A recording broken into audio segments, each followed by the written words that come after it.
சொல்றீங்களா? ஃபோனில் பேசிக்குவாங்கம்மா, 2 பேரும் அஜெண்டாவும் வேறு வேறும்மா. பன்னீர்செல்வத்துக்கு யார் தலைவராக இருந்தாலும் பரவாயில்ல, எனக்கு ஒரு சீட்டை கொடுத்துட்டு செலவு கொஞ்சம் துட்டை கொடுங்கன்றது பன்னீர்செல்வம் ஐடியா.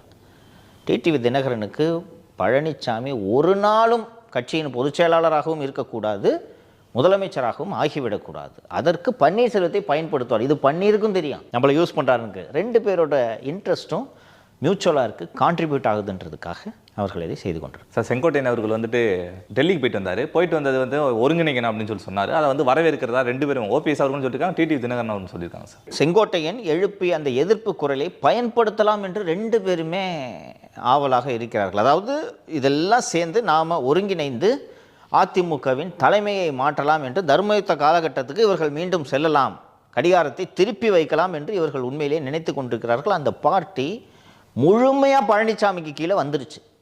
அதான் உண்மை. நீங்கள் 2021-22 வரைக்கும்